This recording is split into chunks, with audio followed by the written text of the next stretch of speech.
This video is going to be my first look at the 2023 Transition Spur. So I've got the GX Fox build, and I'll talk about all the components, because what I do in my first look is I basically just show the bike up close. I do a series of reviews, and the first one is to get a good look at the bike, talk about the components, the things that I like already, and then I'll follow it up with reviews. So if you've watched my channel before, you know that I had a Transition Spur for a couple years. Probably one of my favorite bikes. I sold it because I kind of had an idea that new builds and colors were coming out, but also I had another bike, the Specialized Stump Jumper, that I really wanted to focus on. I still have that bike. But this Transition Spur is probably one of my favorite bikes that I've ever ridden, because of how balanced it is, how fast it is, how light it is, how fun it is. Now this build is different than the build that I had before, and I'm going to talk about that coming up. This bike is heavier than the one that I had, but I've got a project coming up with this bike where I change out the wheel sets, and I'm going to see if I can replace my cross-country race bike with this bike, because that's how fast the Transition Spur is. It's just such a balanced and fun bike. So I'm not going to get much into the ride quality or even talk about that project that I've got coming up. That'll be a separate video that I'm actually going to shoot this afternoon. But let's take a close-up look at this Transition Spur, and I'll talk about the build. So first, the color. I love the color of this bike. I had the option of the newer colors of more of a black color and this aqua color. I just love it. Now, I'll go ahead and say the only thing that I don't care for with this bike and other transition bikes that I've had is the flat paint job. It's not that big of a deal. It looks cool. It's probably pretty light, but they don't use a clear coat, and it's just harder to clean. Like, it just takes longer to clean. So that may not be anything to you. For me, I like clear coat, but I just want to get probably the only negative that I can ever find about this bike. So let's take a look at the components. I'm going to start with the cockpit. So it's got a 40 mil stem. It's Transition's own anvil stem. Works great. It's just a good basic stem. Now the handlebars are an alloy. They're anvil, that's Transition's own brand. They're 800s. I had 800s on my previous Transition Spur. My previous Spur was an EXO build, and it had carbon bars. So I talked about this project that I have coming up. If I decide that this bike could replace my cross-country race bike, this is one component that I'll change out. I'll probably get a carbon bar. Probably a 1-up. I really like the 1-up bars. You know, the alloy bar is fine. I just like the way a carbon bar feels. And then it does have a 1-up dropper post. So this 1-up dropper post is a 170 on this medium, which is nice because usually on medium trail bikes, you've got a 150. So you've got that extra drop ability to get the saddle a lot lower, which I really like. And then for the saddle, it's an SDG saddle. Comfortable saddle. Now usually when I do a first look, I haven't even ridden the bike yet, but I kind of cheated on this one because I couldn't wait. Transition makes it really easy to build up their bikes when you get them, so I was able to get this bike up and running in an hour. So I got it in the middle of the week and I took it out already, and I'll say that this SDG saddle so far is very comfortable. And then wrapping up the cockpit, it does have ODI grips, lock-on grips, very comfortable grips. I've used these in the past. I think it's a really good spec for this bike. I may replace these with some ESI foam grips if I get the carbon bar, but for trail riding, these ODI grips are really nice. All right, let's move to the components. I'll start with the crankset. So this is the GX Fox build. The Transition that I had before was EXO, so these components do add a little bit of weight to the bike, which I'll talk about the weight coming up near the end of the video. So it's got some 170 crank arms, which I really appreciate. So my previous Transition Spur had 175s.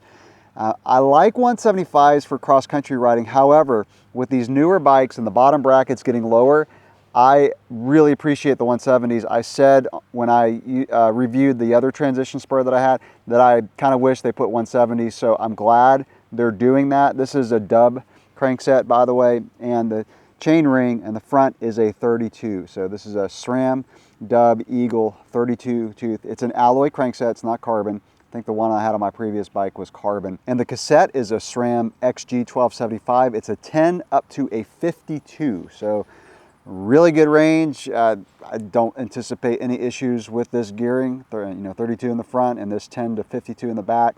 Should be able to handle everything from flat sections to really steep climbs. And then for the derailleur, it is a SRAM GX rear derailleur with a SRAM Eagle GX shifter. Thankfully, Transition uses an externally threaded bottom bracket, not a press fit, so that is really nice. For those of you who work on your bikes, you'll appreciate that. For brakes, you've got SRAM G2 RSC, so RSC means you've got all the adjustments. You've got the lever reach adjustment here, you've got the pad contact dial there, which these brakes to me, they go in quite a bit, so I like this pad contact dial.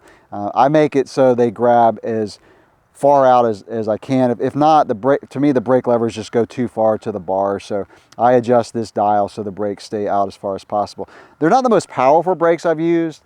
I mean, the brakes on my Transition Sentinel, the Code RSC, those things are incredible. Like the stopping power on those is just phenomenal, but these are okay. I mean, the modulation's good. Like I said, they're just not the most powerful brakes that I've used. And Transition puts a 180 rotor both on the front and also on the rear. All right, moving on to the rims and the tires. So it comes with race face alloy rims, really good solid rim. It's a race face effect. The Transition Spur that I had before, it had DT Swiss, I think they were 1700, so that was a lighter wheel set. This one is probably a little bit more trail focused versus cross country. It's probably a heavier wheel set. So like I said, I'm going to be changing out this wheel set when I do my cross country conversion on this. When I do that project, I'm going to talk about how much weight I drop when I change out the wheel set. And for the front tire, it's a Maxxis Dissector 29 by 2.4. I love this tire. I've used it before. It's a fast rolling tire, tons of grip in the corners. And the rear tire is a Maxxis Recon, also a 2.4. Another tire that I've used in the past, it's a great rear tire, hooks up really well when you're cranking hard, and then of course it still is fast rolling with a lot of grip. Moving on to the suspension, and honestly this is one of the reasons why I went ahead and got this bike, is because it comes with Fox. I'm just a fan of Fox. It's, to me, less finicky than RockShox. The RockShox components that I had on the previous Spur they were light. I mean, they were super light. So this fork is heavier. Now, I do wish that Transition would have put a step cast on this bike. This is not a step cast. This is a regular Float 34. It's a good, solid trail fork. It's just not as light as the step cast. So it's a 120. And I mentioned before, one thing that I really like about the Transition Spur is just how balanced it feels. And I think that's because it's both 120 in the front and also in the rear. It just is a bike that you just feel like I said, it's balanced. You don't feel like you're over the bars too much. You don't feel like you're sitting back too much. The suspension feels really balanced. So if it was a step cast, it would just have been awesome. But it is what it is. It does not have the Kashima coating, which I don't care. I've used both, and I honestly just can't tell a difference between this regular stanchion coating and the Kashima coating. The Kashima looks cool. I mean, I'll take it, but I don't really notice a difference. And the rear shock is a Fox Float DPS. What I like about this shock is you've got the different levels of compression damping when the balloon lever is straight down. So when you're in the pedaling mode, you can select either 1, 2, or 3. So 1's going to be the plushest. 2 is probably where I keep it the most. And if I'm in a race, I'm really just want to go as fast as I can put it in 3 just to give it a little bit more of a pedaling platform. But one thing I like about the Spur is how well it pedals. And I'll talk about that when I get into the project of trying to make this bike a cross-country bike, because it just pedals really, really well. So like the fork, it does not have the Kashima coating, but as I mentioned, it's not a big deal.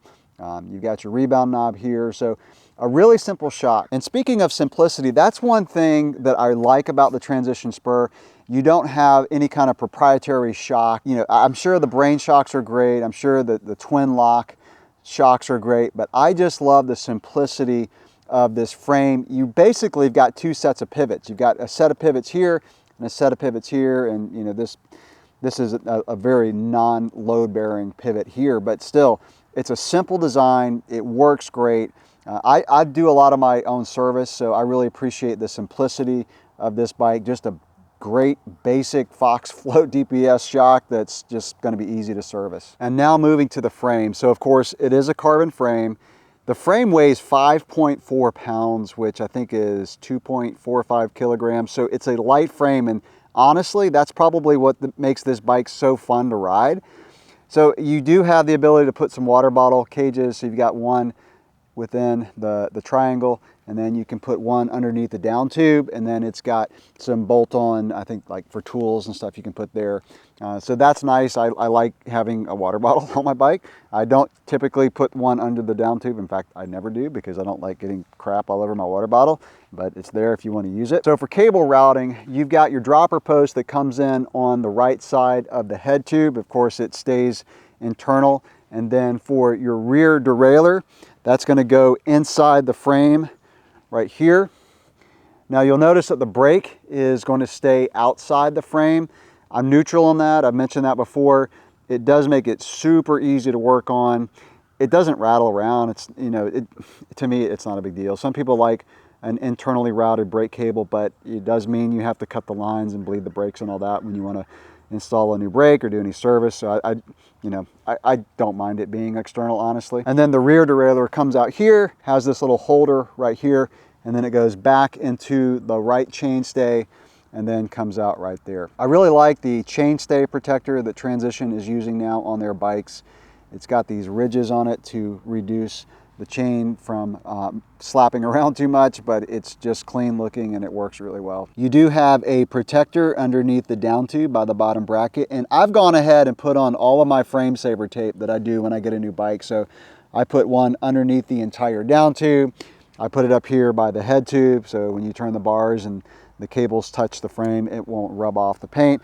And then I always put frame saver tape back here on my bikes because I use 5'10" shoes and I pedal with my heels in, so I protect the frame here and here. I like protecting my frames. If I don't, my 5'10" shoes will rub and put black marks on it. So like I said at the beginning of the video, the Transition Spur is the funnest bike that I've ridden. There's so much that I like about it. Now, this bike weighs 28.98 pounds is what I weighed it at with the tubes. When I pull the tubes out, I got it down to 28.5. Again, this is a medium, and for reference, I'm 5 feet 8 inches, a little bit more, and it fits me really, really well. With this project, like I said, of putting some XC wheels on it, I'm gonna get out and do some time trials, all that, so I'll geek out about trying to make this bike as fast as possible. So stay tuned to the channel if you're interested in that, because it's gonna be a really fun project. So that's the 2023 Transition Spur. I think, you know, what they've done, in my opinion, is they've made this bike a little bit more trail focused, especially the build that I have. So the reason that I didn't go with the top end build, which you may be thinking, if I want to make this bike as fast as possible, why didn't you do that? Well, price. I mean, there is a huge difference between the top end build, which is SRAM axis and it's got carbon wheels, and then this bike. So my thought is, don't go all out and then use the race wheels that I have, which are Stan's Valor super light, or maybe get another set of wheels if I decide to keep those race wheels on my cross country bike. It's value. I just had to save somewhere and just throw it into the wheels. I've ridden the bike already. It rides great. It rides lighter than 28.5 pounds on paper. So, but again, when I get more into the ride quality videos, I'll talk about that. So that's going to wrap up this first look at this killer trail bike. I love this bike. I love it. So, all right, stay tuned to the channel for more videos on this, and subscribe if you haven't already. And if you enjoyed this video, please give it a thumbs up. It does help out my channel. All right, catch you in the next video. Thanks for watching.